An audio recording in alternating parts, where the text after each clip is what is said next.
السلام عليكم. مش ملاحظين ان موضوع الاعتداء على الاطفال واغتصابهم زاد عن حده شويه؟ زاد شويتين مش شويه، اللي فوق سطح بيت واللي جوه مدرسه انترناشونال واللي في حمام سباحه. ليه كده؟ ما سالتش ليه؟ احنا في زمن الناس اتشقلب فيه كيانها بسبب انتشار الفحش والرذيله. الحرام بقى سهل ومباح ومتاح بضغط الزرار. الواحد دلوقتي يقدر يشوف اي حاجه حرام او شاذه وهو قاعد في بيته، محدش حاسس بيه، وفي اي وقت، في أي وقت. طبيعي لما الواحد يشوف كل ده هيزهق، والأفكار المنحرفة والشاذة بتزيد، ويلاقي نفسه بيتنقل من الطبيعي للشاذ بالتدريج.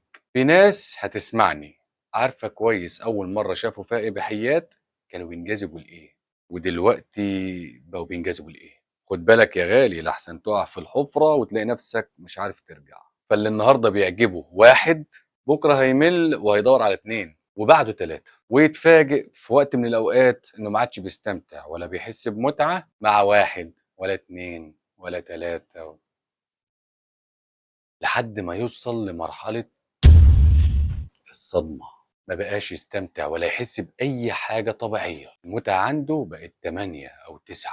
مرحلة انحرافية من كتر ما هي منفرة ومرفوضة. المواقع الإباحية نفسها مش بتعرضها ولا بتشجع عليها. عالم الإباحيات اللا أخلاقي نفسه حاطط ضوابط صارمة ضد النوع ده من الانحراف. البيدوفيليا ببساطة معناها الانجذاب الجنسي المرضي للأطفال. ركز في اللي هقوله دلوقتي. لازم تفهم إن البيدوفيلي ده مش بيصحى الصبح يلاقي نفسه فجأة كده منجذب للأطفال. لا، استحالة تلاقي شخص فجأة كده يلاقي نفسه منجذب للمرحلة دي من الانحراف. ده في الأول كان شخص انجذابه الجنسي طبيعي جدا، ومر بواحد واثنين وثلاثة وساب دماغه تشطح، وبدأ يعلى بمعدل انحرافه لحد ما وصل للهاوية. أنا بقول إن البيدوفيليا، وده رأي كتير من علماء السلوك، سلوك انحرافي مش مرض نفسي. الشخص المنحرف بيعمله بمزاجه وبإرادته الحرة. هو اختار الطريق ده وغرق فيه بكامل وعيه. ما ينفعش نقول ده مريض نفسي وخلوه يتعالج زي ناس تانية. لا، ده مجرم لازم يتعاقب. طيب سيبك انت من الكائن المنحرف ده وتعالى لي على الأهم. ولادنا الحلوين ازاي نحميهم؟ والأهم ازاي نخليهم هم نفسهم يحموا نفسهم واحنا مش موجودين. اسمع واستحملني في الكلمتين اللي هقولهم دلوقتي. عرفه كل حاجة. زي ما بقول لك كده، خليك سابق بخطوة وعرفه كل حاجة. عرف ابنك او بنتك كل حاجة منك انت. خليه ياخد المعلومة نظيفة وصادقة من المصدر الأول. أنت مش أحسن ما يعرفها ملوثة ومغلوطة من غيرك. أصله هيعرف وهيعرف بدري. بقول لك إحنا في زمن سهل إنك تعرف فيه كل حاجة. أغلب الأطفال في المرحلة الابتدائية دلوقتي عارفين معلومات جنسية أنت نفسك ما كنتش تعرفها إلا لما كبرت وبلغت. معلش الزمن اتغير. استحمل واسبق وعرفه أنت، حتى أسلوبك معاه هيفرق. عرفوا ان في ناس منحرفه بتحاول تقرب وتتحرش بالاطفال. علمه ما يثقش في حد، اي حد، ولازم يكون في حدود صارمه بينه وبين اي مخلوق، حتى لو كان جاره او المدرس بتاعه، وحتى مهما كانت درجه قرابته بيه، حتى لو كان خاله او عمه. عرفه ان ما ينفعش حد يلمس المنطقه دي الا بابا وماما وبحدود.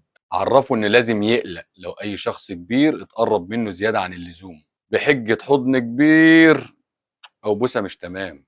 لازم يحط حدود لأي شخص كبير بيتعامل معاه ويكون حذر منه. عرفه خطورة المصايب اللي بتحصل دلوقتي. قول له إن في راجل كبير ضحك على بنت واعتدى عليها وقتلها. قول له إن كان في مدرسة فيها ناس بتستدرج التلاميذ الصغيرة للحمامات والأماكن المنعزلة ويعتدوا عليهم.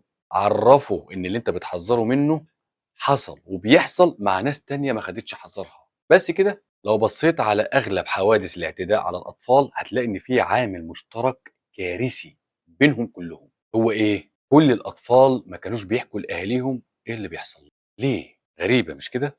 غالبا الطفل خايف يحكي أو ما عندوش ثقة إن اللي هيحكي له هيقدر يحل له مشكلته. يبقى لسه في حاجة كمان لازم تعملها. لازم تزرع في ابنك الثقة إنه يحكي لك كل حاجة بتحصل له في المدرسة أو في النادي أو في أي مكان هو فيه بعيد عنك.